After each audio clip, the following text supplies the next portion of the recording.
like to open the special session today, Plenary VII, Steering Good Governance in Capital and Financial Markets. So may I please have Mr. Kishore Padalekar, Corporate Banker, and Mr. C.S. Sridhar Satyamurthy, Vice President, Capital Risk Solutions, Secretary Limited, and a member of ICIOC Overseas Center UK on stage, please. Welcome, sir.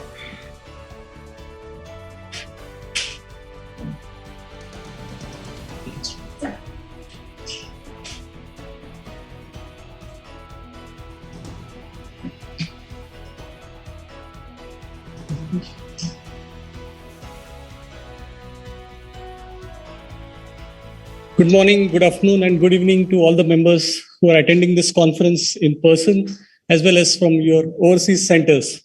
So in this session, we would be covering the topic of governance, compliance, and digitization. So it's an extensive topic, but we'll try to give it a due justice within the next 30 minutes. Just a brief introduction. I think most of you have got the brochures, which has the detailed profile. I'm Kishore Parulekar. I head the trade operations for a leading Middle East bank in London. 17 years with ICICI as AGM, both in London and the UK. So my expertise primarily is more on the international trade finance, and more on the treasury side of things. So let's start with governance, compliance, and digitization. For most of the newcomers, these are three different strands which they see as they see it. But as we all know, as professionals, they are intricately linked. And with this evolving landscape, you will see the connection between these is all the more growing. So as a newcomer, how they see it is governance is more for the board and senior management. Compliance is more for the few compliance team members who work in the compliance team. And digitization, heard of, read about, and it's more to be done more on the IT side of things. But things are evolving more on the international geographies where there is accountability at an individual level, not just at an organizational level, with this senior management regime, GDPR, where every employee is accountable for some of these regulatory responsibilities. Even at the board level, they are connected with the digitization agenda. Because even board level for diversity, digital skills are very critical. So board has to be aware about digitization, the digital dashboards, and how the governance can be improved from there. So I'll take you to the first slide. So that's the agenda we are trying to complete within the next half an hour. Yeah, governance, it's broadly a system. It's a system which sets the tone, sets the culture from the top in the organization. And compliance is more of adherence to these laws, regulations, and internal policies. So the governance sets the framework and the culture, and the execution part is more on the ground. So digitization requires a lot of governance now. With the digitization growing, there is increasing responsibility on corporate to make it safe and secure. You have seen data protection breaches. The fines are in multiples of the global turnover of companies. So there is a lot of accountability due to digitization. If it's not made secure and sound, you'd have read about a recent bank in the Southeast Asia who was recently fined because their internet banking was down for a few days. And they were fined not just in fixed rupee terms, but as a percentage of capital. So this bank had to provide an additional capital because of the contingency plan not being robust enough to take care of the continuity of the critical operations in digitization. So as you can see, it's very critical, and these three work very closely, and you will see these interlinkages play out during the rest of the presentation. So we move to the next slide, where I'll be more focusing on the UK regulations, the twin peak, the PRA and the FCA.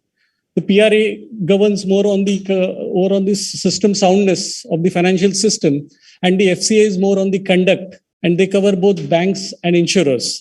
So this is the twin peak regulation which came during post 2009 crisis, and most these regulations I'll be covering more on the international trade side, which apply mostly to banks which deal in trade finance, as well as some of these money laundering regulations which apply to even corporates dealing in trade.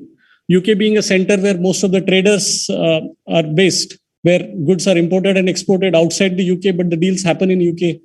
Primarily because of the English law and the skills and the legal skills available in this space.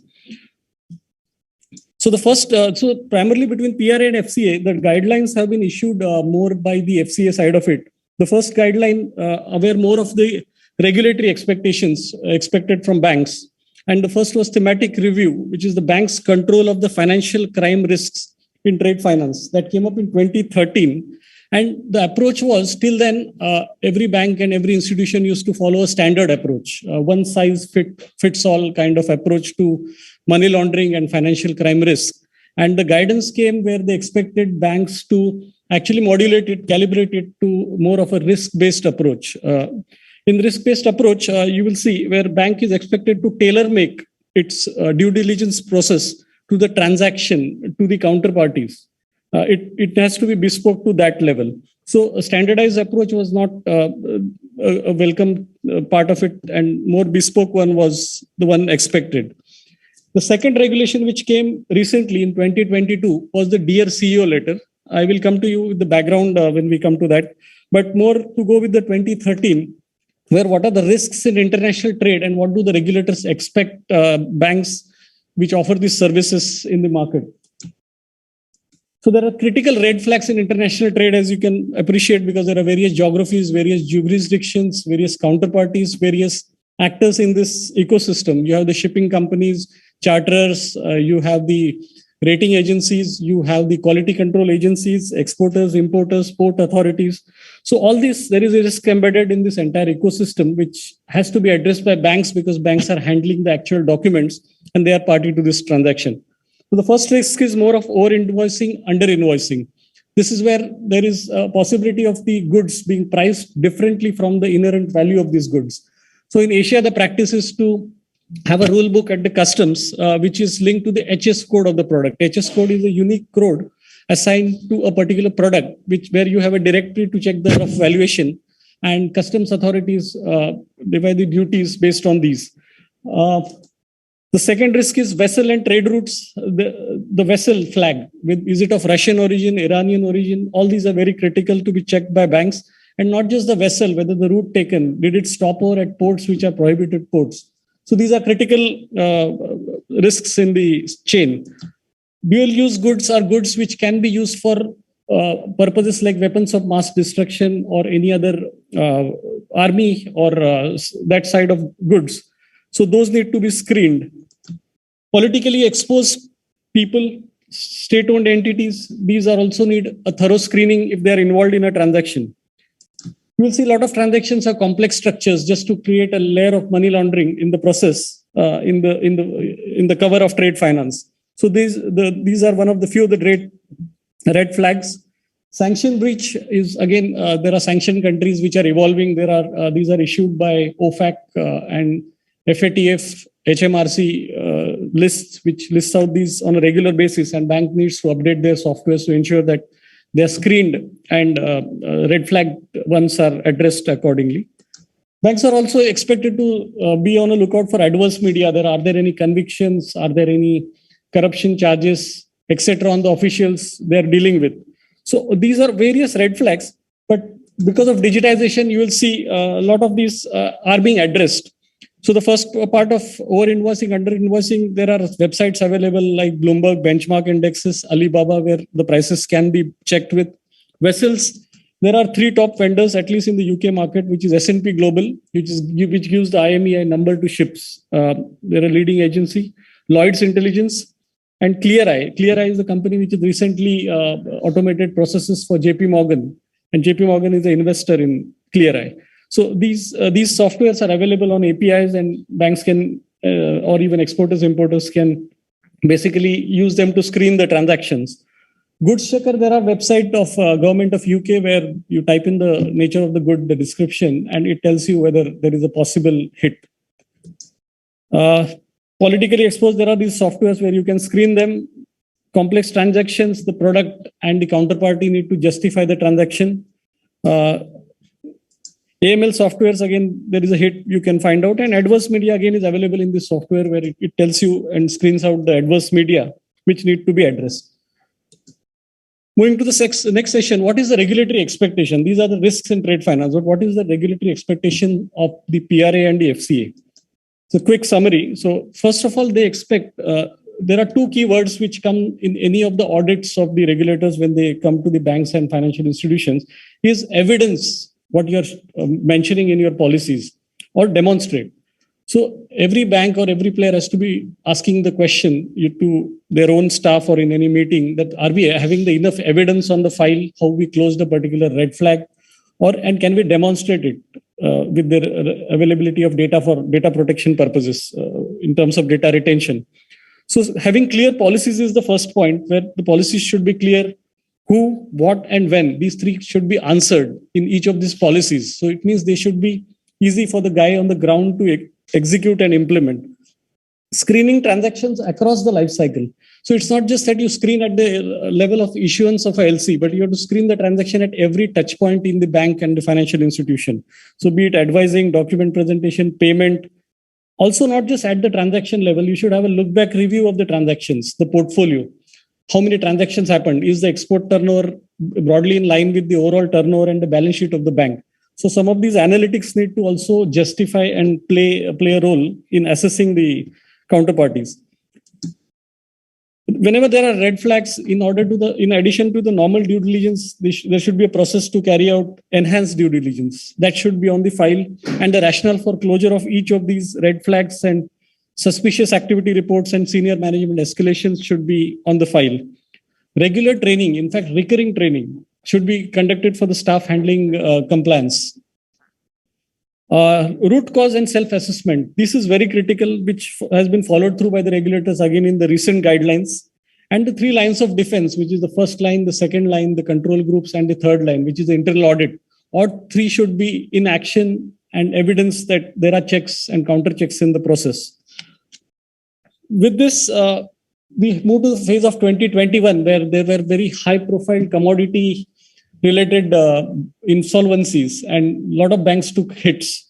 So there was the second communication from the PRA, from the FCA, which was called the Dear CEO letter. It was a letter addressed to CEOs of banks who are in the trade finance space. And the tone of the regulator here was more on the side of credit due diligence. Till now, it was more of risk-based approach, but it moved to credit due diligence. So here, call for action was to carry out the immediate financial crime risk assessment to emphasize on the residual risk after the mitigants. What's the residual risk that need to be redocumented and reassessed? 360-degree credit analysis. So not just of the exporter importer, but the credit analysis of all the key actors in the transaction, which can be the end user, the credit insurer, the shipping company was expected. Because one of the entities goes bankrupt, there will be a collateral impact on the rest of the players. You would have seen that with the recent Greensill insurance issue, where a lot of banks took a hit and there has been a domino effect on the other players. Ensure that the insurance policies have the firm as a loss payee. So whatever, if it is a collateralized limits, they need to ensure that the loss payee is assigned to the bank, and the valuation need to be rechecked whether the valuations are in line with the cover and the covenants, and the security perfection is done on file. One key point before we end this part of the regulatory thing is as a dealer in trade finance, you have issue LCs and guarantees from banks. But if there is a breach of compliance, the bank normally under the instrument is to have an irrevocable undertaking to pay under it. But if there is a breach in terms of compliance, like an office having a Russian link, what would happen? Which part will supersede? The critical part is in the ICC guideline, which govern trade finance, the local law supersedes the international law. So compliance, if there is a hit, like the recent case of JP Morgan, Singapore High Court agreed that JP Morgan, when they denied payment to a LC trader, because there was a possible US sanction hit, the High Court agreed to that interpretation, saying compliance sanctions, particularly of your home jurisdiction, come above the irrevocable authority under the negotiable instruments. With this, we move to the next phase, which is the trade digitization.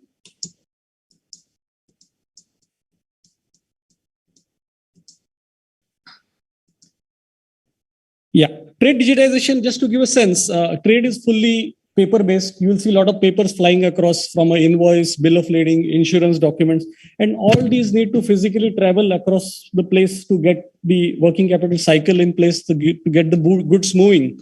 So just to give a sense and put a number to it, each cross-border trade transaction requires 5,000 documents. 5,000 data fields, 20 entities. This is on an average, 36 documents, and 240 copies of these. Of this, less than 1.5% of these are digitized. So see the extent of paperwork which is moving around, and the bigger part is the locking of the working capital cycle. Till the paper reaches the last end of the supply chain, the cash flow is entirely stuck up.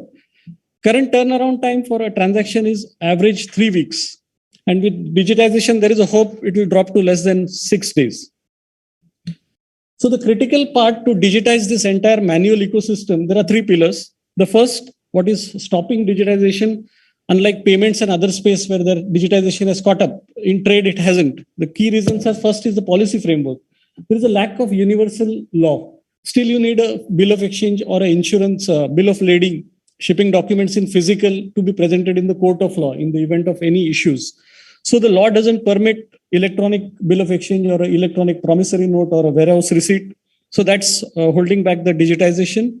The technologies are not interoperable in the sense that very few closed user group technological developments have happened like Bolero or some of these software providers, but all the players in the transaction have to sign up to this particular software. They have to configure it. And also it applies only to those players. The next transaction a new card party comes in will not be available for them. So that interoperable technology doesn't play out. Standards are not there in the system. And at the transaction level, it should add value, because for it to be digitized and to get the full benefit of digitization, the entire value chain, right from the pre-shipment finance for a company up to the very end receivables booking, the entire system has to be digitized to make it work. Otherwise, it's like a 4-lane highway which comes in and becomes a 2-lane motor road. So it doesn't serve its purpose. So it is still paper intensive. So the biggest development. What is the tipping point now? All of you may have heard of, in the United Nations have come out with the MLETR regulation, which is the model law for electronic transferable records. And currently, 7 countries have signed up for this. This will become a universal law where the entire electronic instruments, that is negotiable instruments, bill of lading, warehouse receipts, all these will be digitized and will be coming under this single law. So UN has given a model law, and every country is expected to bring out their own regulation or a bill in line with this law. They can make small changes relevant to their respective jurisdictions. So Singapore, UAE, ADGM, Abu Dhabi, they have already have their laws in place. Within the G7, UK is probably one of the first countries to go live with this regulation. It's currently with the House of Commons, and this law may expected to come later part of 2023. So how is it different? Like with UK joining the other 7, the key point is English law governs 80% of the global trade documents.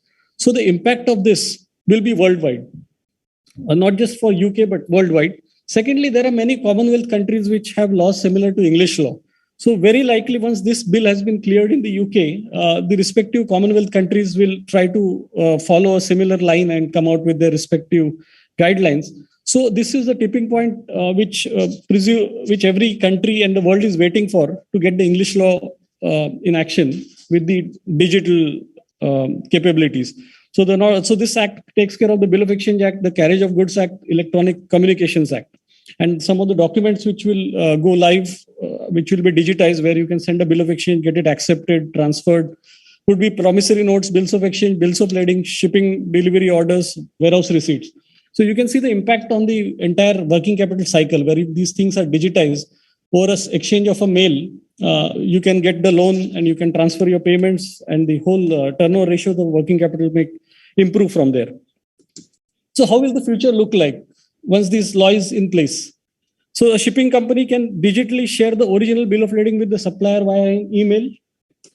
The next step, supplier can generate their own documents and invoice through the ERP system, and through the internet banking platform can send it to their banks. Currently, these are sent by DHL to the respective banks.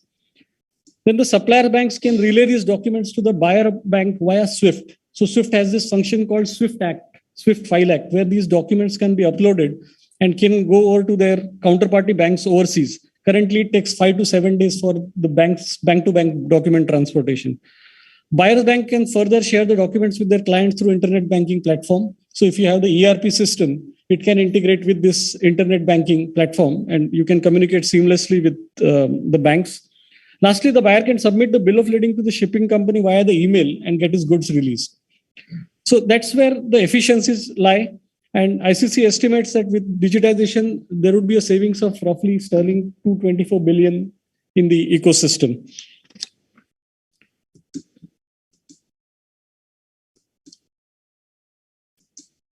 Yeah. So what are the synergies at play here? So synergies here are the various actors in the ecosystem. These are credit insurers, these are fintechs, these are banks, and all these actors in the supply chain can collaboratively support. First, the first possibility is to have a secondary market for trade. Today, there is a bill receivable in the bank's book. The bank is not able to do much beyond selling it to other bank. But if it is a digitized asset, then this can be sold to financial institutions. That's where the credit insurers can come into play. A credit insurer can team up with a bank, and this digitized receivable note can be sold in the secondary market and can be exchanged like a share certificate. So that there will be an opening up of the secondary market for trade assets. There is a possibility of escrow and instant payments where the system can auto-match smart contracts and can release payments from an escrow account. Carbon offsetting at a transaction level is possible. Data pools. So now shipping data and everything will be digitized. It will be available for banks to access. So the due diligence, credit due diligence process of the banks can be more robust and it can be more 360 to get a more complete view of the borrower. This will open up a lot of financing opportunities for SMEs. Working capital management of the bank, as you will appreciate, when the paper moves, the speed at which the electronic paper moves, I mean the electronic document moves, the speed of the working capital will be equally proportionate to that. So the turnover ratios, even it will release cash from your balance sheet because many of the corporates keep cash as a collateral. So they can be able to offer guarantees, electronic guarantees as a substitution for cash, which can release a lot of cash from the balance sheet. Reducing the trade finance gap, which is estimated at about 1.7 trillion as per ADB, it can be reduced because SMEs can now access trade finance. Till now, SMEs, small value transactions were not very attractive from a revenue point of view for banks. But with electronic and automation, probably SMEs and small value transactions can be taken up at a minimal cost. You can trace the origin of goods. So this will bring a lot of transparency in the supply chain, which can lead to sustainability in the whole process. So that's on the synergies part of it.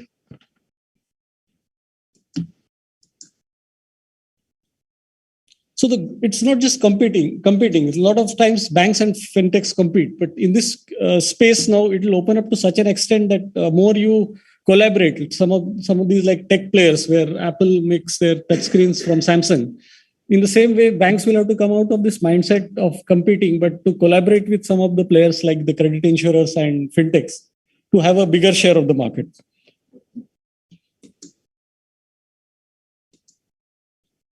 So how does digitization look through the crystal ball?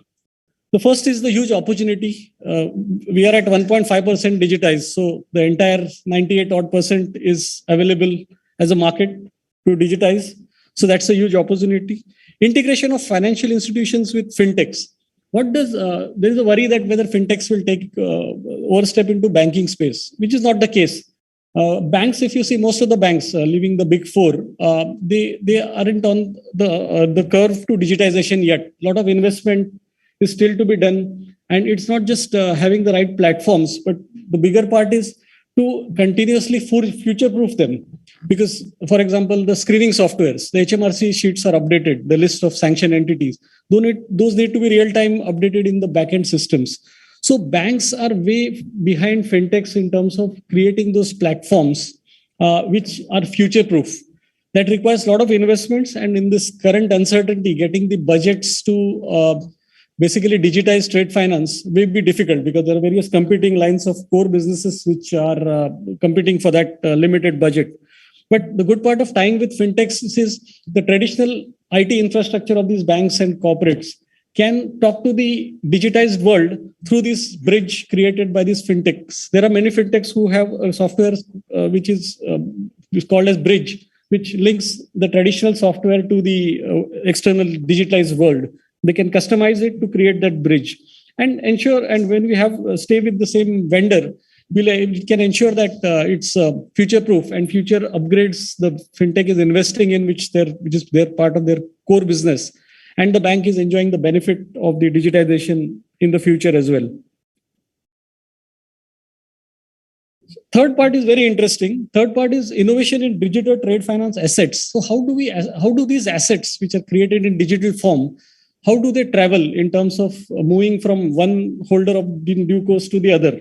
So that's where some of these technologies, which have proven over the period of time, awaiting regulatory consents, is the tokenization and digital ledgers. So what is a digital asset? Digital asset is anything of value which can be tokenized. So once you tokenize anything thing of value, it becomes an asset.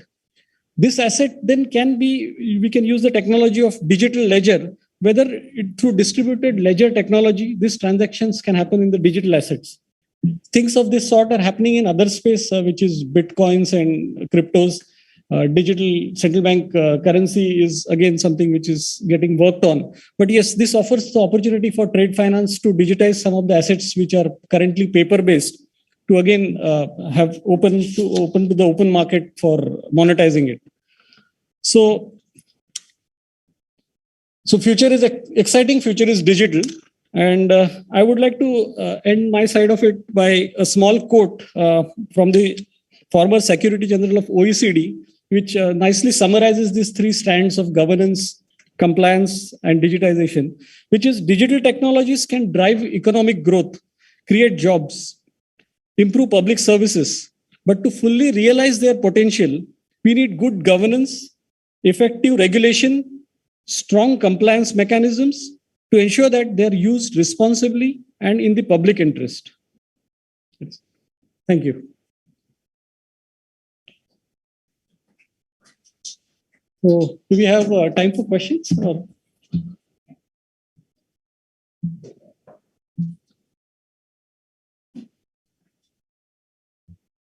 I think that's it. Thank you. Thank you very much.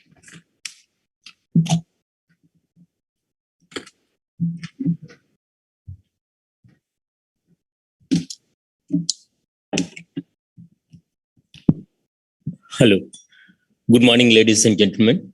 Good morning, my colleagues participating through online. I would like to start a thank you note for the frontline staff in the medical industry. Today is International Nurse Day, and they have done a fabulous job, and even taking their risk of life, they have done exemplary work during COVID time. And thank you very much for their contribution to the humankind. Today, I'm going to talk about the convergence between capital market, banking market, and the insurance market. And the convergence is going to help the industry in terms of the fundraising part. Okay. Let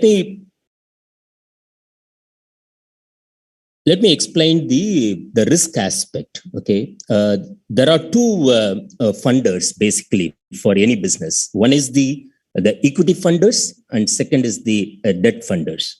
The equity funders will have different types of risk, and debt funders have got different kinds of risk. So when I say equity, that's where the capital market. And when I say the debt fund, that's where the banking market. Okay, the risk underwriting business is the business for the insurers. Okay, so the more and more integration is happening between the capital market and insurance market, between the banking market and the insurance market. Okay, to give an example on the capital market, the CAT bond. Okay, this is for providing the catastrophe risk coverage by the insurer. They raise capital support from the capital market. Okay, not through physical capital raising, but it's through the commitment part. Okay, so in case of any catastrophe event happens, then the insurer will call upon the the equity holders to contribute. Okay, so that was introduced way back in 80s and 90s. Till 90s, the banks never looked at insurance industry for solution. And between 20 to 28, there are a lot of European banks were started using the insurance capital. Okay, but real breakthrough came in 2008.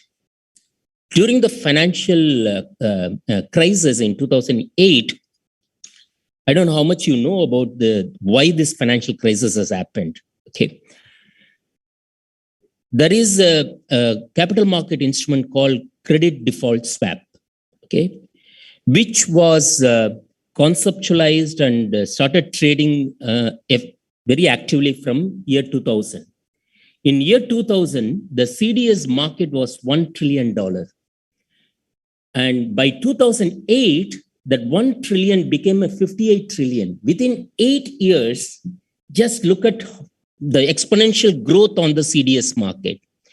Just for the benefit of the audience, the credit default swap is basically in underlying any lending activity, there is the risk for the lender that what happens if the borrower default on the repayment. Okay. So in order to protect the lender, this credit default swap is an instrument where the production purchaser, which is the bank, and production seller is the investor. And in case of any default, the production seller, which is the CDS issuer, they will compensate the loss for the protection purchaser. Okay, this is the underlying structure, and CDS is tradable in the market. So it gives a easy liquidity, and those who want to step in CDS market, they can step in, they can step out. Okay, but after the 2008 financial crisis, because the crisis itself is happened triggered by the CDS default. Okay, and therefore the CDS market were unwilling to provide any kind of support, and therefore the lenders are looking for some alternative solution other than the CDS. Okay, so that's when the insurance industry stepped in and came out with a non-payment insurance. See, non-payment is like a CDS product only. Okay, in case of a default, suppose for example, in an underlying lending activity against a project or against asset, there is a borrower, there is a lender, and if borrower default on the payment, then the lender is carrying the loss. So he needs protection, and therefore he transferred the default risk to the insurer. This is what a non-payment insurance. Okay. What is the relevance for the Indian market? You see, I'm just looking at the Indian market because Indian financial institutions have never ever transferred the underlying default risk to the insurance market. Okay, because the insurance market in India was nationalized in 70s and got privatized in 2000, and their focus always was on the asset risk coverage and liability risk coverage. They never ever looked at the commercial risk aspect. And therefore, the banks and financial institutions in the last 50 years, whenever they lend money, the default risk they were carrying in their balance sheet. Because they're carrying their balance sheet, they ask for so many collaterals from the borrower. Like you have to provide the project asset, you have to provide additional collateral from the promoters, you have to provide the corporate guarantees. For every lending, the coverage is almost, security package coverage is almost 2.5 to 3 times, which is unviable, unattractive for any corporate entity. Okay, so the entire underwriting of risk is done by the banks and financial institutions. Okay, that is what we wanted to change. Using the non-payment insurance, that can be possible. And second is, when you look at the bank's primary role is basically raise the resource and then deploy that resource, correct? That is what their job, correct? So there are many challenges for them in raising the resources. And also there are many challenges when they are lending into the lending activity, okay? So typically, if you look at it, for any bank's books, okay, their asset books, you have asset-backed finance. What is asset-backed finance? Asset-backed finance is providing equipment leasing, okay, providing high-value, high-capital assets like aircraft. Okay, so those kind of asset-backed activity in the commercial activity. In a retail activity, the mortgage loan comes under the asset-backed finance. So that is the underlying asset. The project finance is a second block of asset. The project finance is basically to create a project facility. Lending is against creating a project facility. Okay. And third is the trade finance. And the trade finance is basically a short term, okay, which Kishore covered. So normally for any underlying trade transaction, you require a working capital. And so you raise the working capital through the trade financing. So if you look at the banks, they have this three broad classification of assets. Now, if you look at in terms of the sources of funding, okay, they have three clear requirements. If their lending is in Forex, they have to raise Forex resource. If they are raising in Forex, but they are lending it in INR, that's a different category. And third category is raising resource in INR and deployment in INR. Okay. In India, unfortunately, our debt market is not developed. Okay. When you have a debt market, the more and more INR and INR borrowing as well as lending activity can happen, which is vital for any economic growth. We need to have an ability to raise resource locally and also deploy it locally to avoid any kind of Forex transfer risk. So let me look at the first two where this non-payment insurance can help banks to raise more effective finance. In FX borrowing, whenever you have to borrow money from the market, you have to rate your paper. Okay, this is the pre-requirement under the many jurisdiction. So if you are raising INR money, then you have to get a rating from the either CRISIL or ICRA or somebody. Okay, if you have to go for an international market, you carry a sovereign rating. Okay, for example, if State Bank of India might have a very good financials, but when they have to go for a overseas fundraising, they carry the India sovereign rating, which is a BBB minus. Okay, because it is a BBB minus. Okay, see, that is a Basel regulatory capital norm. Okay, Basel III. Basel itself is the accord was started in way back in '88 when the Argentinian crisis happened. Okay, so the global banking supervisory body have come out with a regulation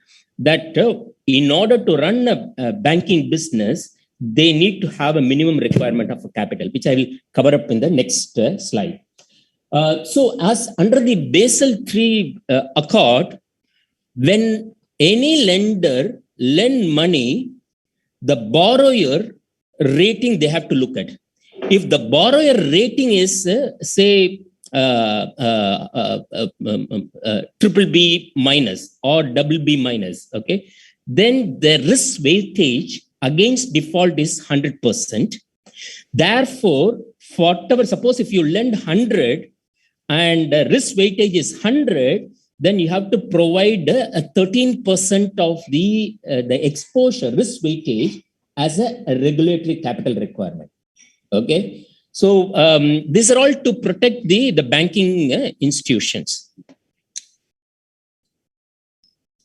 So therefore, when the regulatory capital requirement is 13%, then naturally your cost of capital, I'm talking about from the banking and lending institution perspective, their cost of capital also will increase. Okay, this is what I was talking about, the Basel Accords. Okay, so this is the Basel III, which is currently under implementation. So for every risk-weighted asset, the banks have to provide 13% of a regulatory capital requirement, and also for out of that 13%, the Tier 1 equity is 9.5%, Tier 2 equity is 3.5%. Okay. Top of the regulatory capital requirement, they have to maintain a leverage ratio as well. They have to maintain 3% to minimum to capture both on and offshore balance sheet. That means they have to have the leverage limitation. Okay, they can't transact any, they can't increase their exposures. And then you have to maintain a liquidity standard. So it is a 3-pillar program. One is at the capital requirement, second is at the leverage ratio maintenance, and third is the liquidity requirement. This is the risk weightage. Okay, so it is based on the borrowers. See, the first block is if it is a sovereign based rating. For example, State Bank of India, that's a sovereign entity, correct? So the sovereign entity, okay, if their rating is AAA to AA minus, then the weightage is only 20%. Okay. Similarly, if you look at BBB plus to BBB minus, it's 100%. Okay, this is where I was referring. Okay, because India's sovereign rating is BBB minus.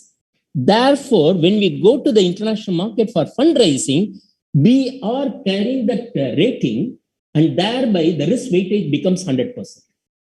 Okay, and if it is an external credit assessment is there, okay, then again, if you look at it, the rating structure is the risk weightage is become 50%, 20%, but because it is done by external agency. Okay, if it is an unrated corporate. Okay, see, if you look at banks, they have a book of SME business as well as the mid-sized business and corporate business. Okay, they have predominant part of business on the unrated corporates, but it is an investment grade. If it is an investment grade unrated corporate, then the risk weightage is 65%. If it is not an investment grade, then again becomes 100%. And for SME, 85%. So these are all the risk weightage part. Okay, whatever the money you lend on that, this risk weightage will be applied. I will give an example, to understand this concept. Okay, so the first block is the exposure to the corporate, $100 million, and the risk weightage. We have seen that for a BBB minus, it's a 100% risk weightage. Therefore, the risk weightage also becomes the blue color. It becomes $100 million because the base capital requirement is 8% regulatory capital requirement. Therefore, $8 million of equity capital have to be brought in by the shareholders. Okay. Now, with the non-payment insurance solution, how this works? Non-payment insurer with the AA rated paper is giving 80% protection on the loan exposure. Okay, so 80%. So 80% protection they give. So if you look at it, for $20 million, that is 100 million is a total exposure. 80 million is given by the insurer. Remaining 20 million is carries still 100% risk weightage. Therefore, $20 million, and the $80 million is the risk is protected by the reinsurer, who is got a AA rating, and therefore his risk weightage becomes 20%. Therefore, it's a $16 million. So from $100 million risk weightage asset value, it becomes a $36 million. And thereby the capital requirement, 88% of $36 million becomes $2.88 million. You understood how this convergence happens between insurance and banking market? So this is how the banks were able to bring in a lesser capital or increase the business activity using the insurance paper. So what is non-payment insurance? Okay, it's basically alternative solution to CDS. And this is a part of a risk mitigation tool. And NPA policies are all accepted by the regulators. And in terms of market capacity, in terms of, this was the study done by ITFA. The track record between 2015 to 2022, okay, European banks, how they were using this non-payment insurance, and for what was the driver for them to take that insurance. The major thing is it's basically they wanted to have increasing capacity. Okay.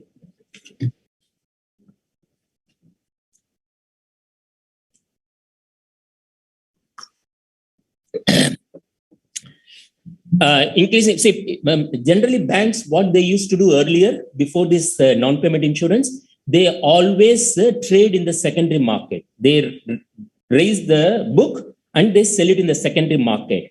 But the risk weightage aspect, it's moving from one bank to other banks, it's not solving the risk weightage part. Okay.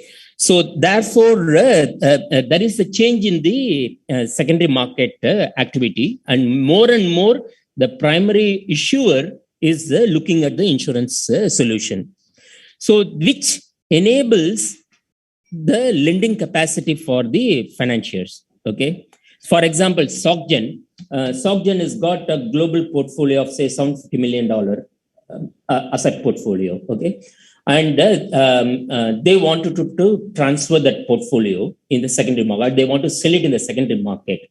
Okay. The secondary market, when they sell it, the buyer could be having the same rating of the SocGen, and therefore he don't get any risk weightage relief through that transaction. Whereas if we transfer to the insurance market, insurance rating is higher than their rating, own rating, then they get a capital relief.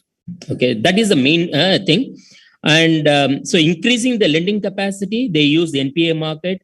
Getting a regulatory capital relief, you are using the NPA market. And concentration risk.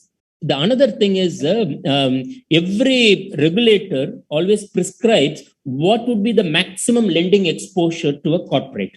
Okay, you can't, if you cross that limit, then you have to have a special permission from the board, and the board also have to they have a very specified limit up to which the board also can give that additional limits.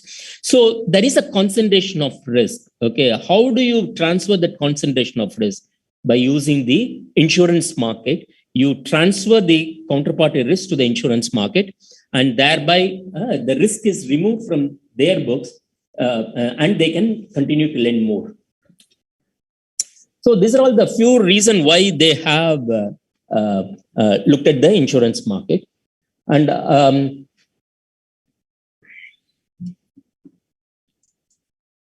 see, we always ask, what is the difference between guarantee and the NPA? Okay. In order to determine whether guarantee or NPA, both have to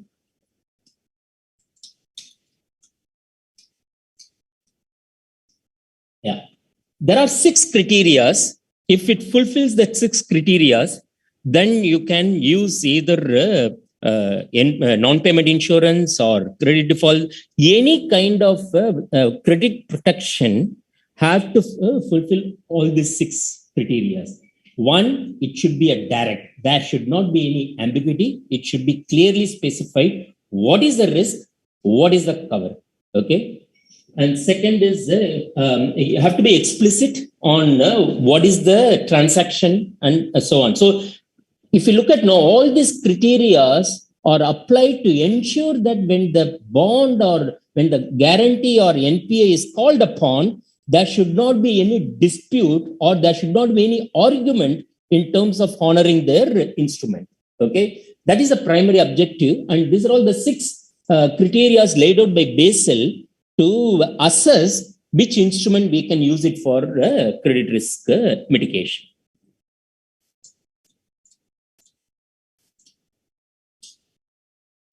And this is basically this I already explained why the financial institutions use. NPA, non-payment insurance solution is only available currently for the financial institutions.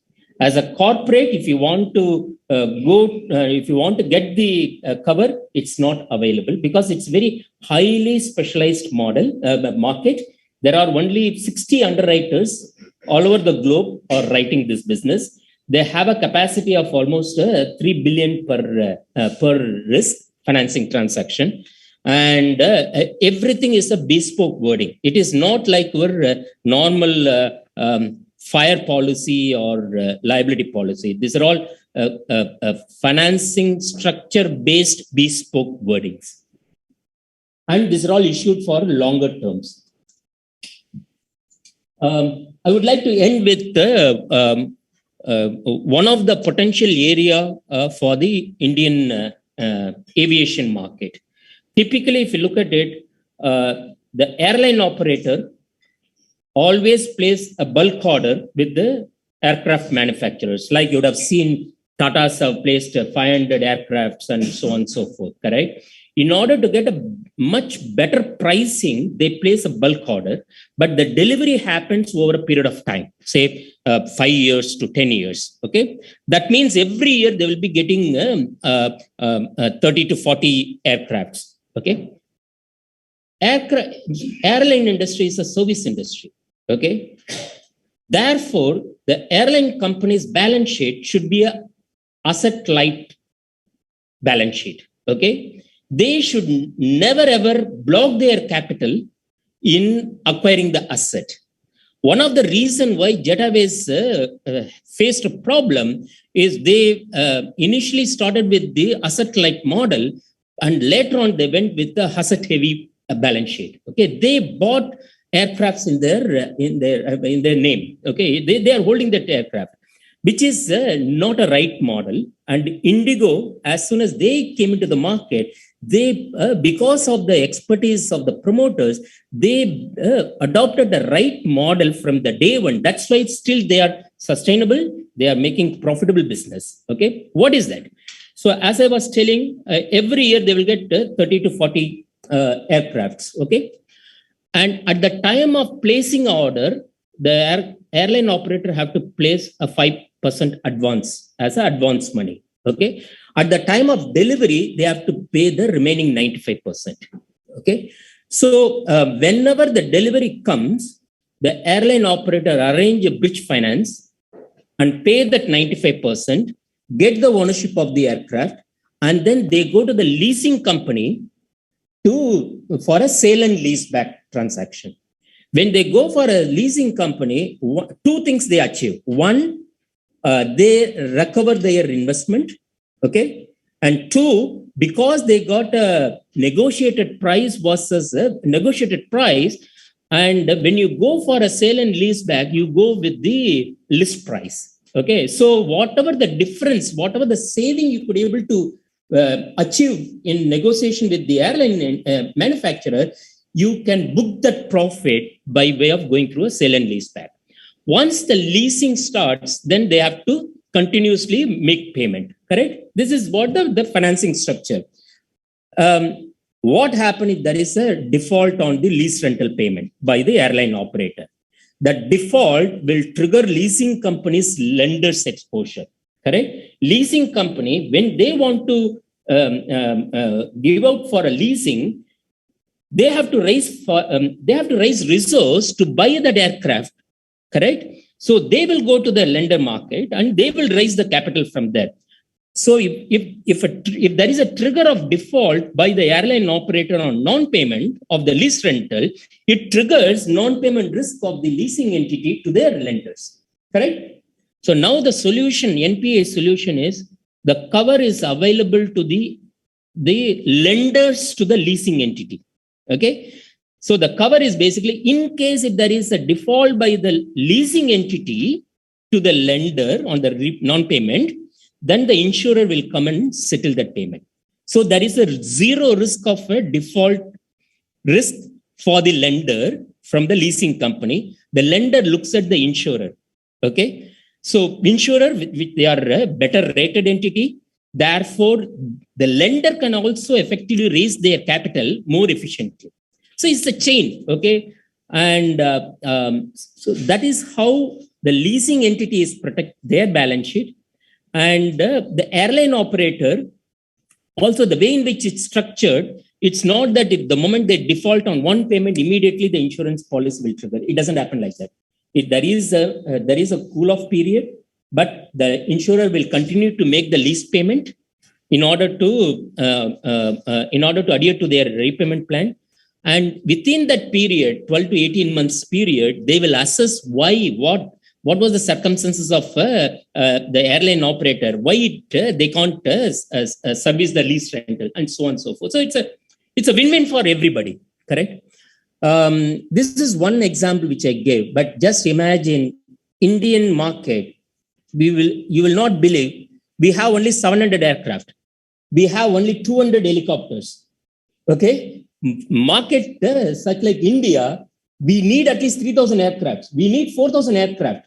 We need 5,000 helicopters, correct? If you are depending on fundraising for all this capital asset acquisition, you have to go to the international market, then you carry the sovereign rating, then the cost of fund increases. So just look at it, the long-term repercussion on not having a convergence solution such as NPA. Okay. Sorry, I've taken a lot of time. If any question, I'm ready to answer.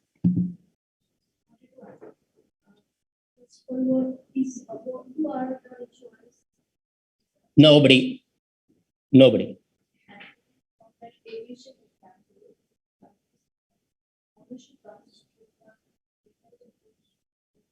Leasing company.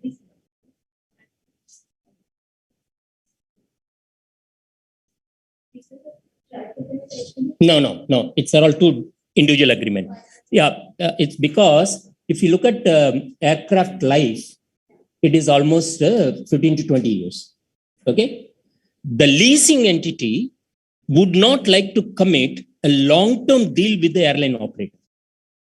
Okay. Similarly, the airline operator also would not like to give a long-term commitment because the lease price is it's a market force. Okay, it determines in the market force. Okay, so typically they go for 5 to 6 years lease arrangement between the leasing entity and the airline operator.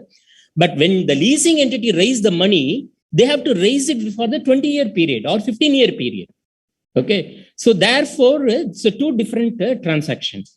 The leasing entity will go for a longer-term fundraising, and the leasing transaction, underlying leasing transaction, will go for a short term. At the end of the lease term, there is option for the lessor to continue with acceptance from lessee and so on. If they don't want to continue with the lease arrangement, then the leasing company can repossess the asset and deploy it to some other operator.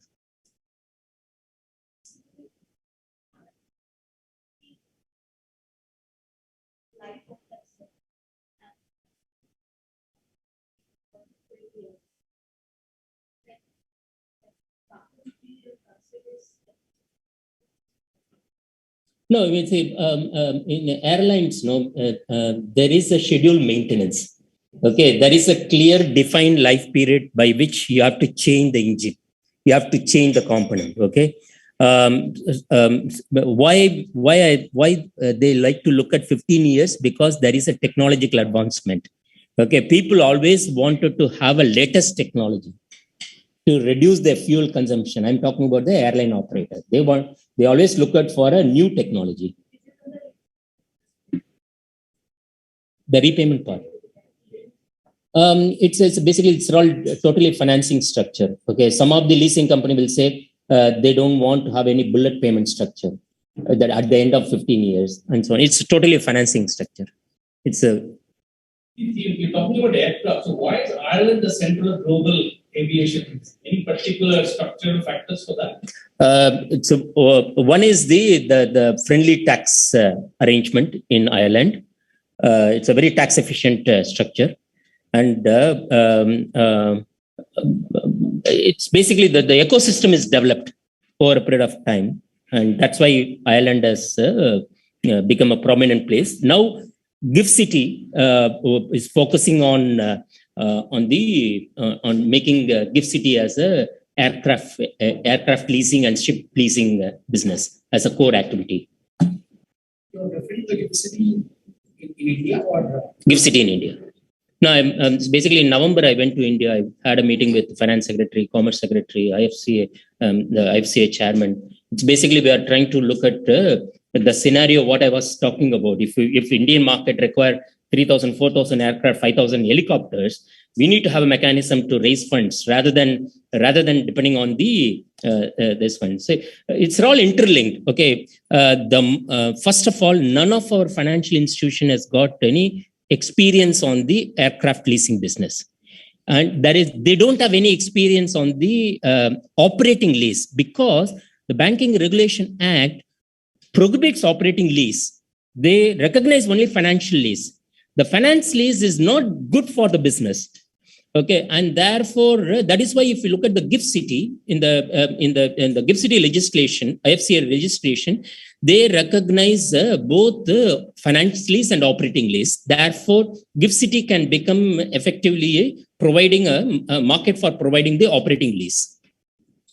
And the market have to be developed. See, ultimately, the debt market in India have to be developed to fund most of our asset-backed funding. Thank you. Sorry, I've taken so much of time. Thank you so much.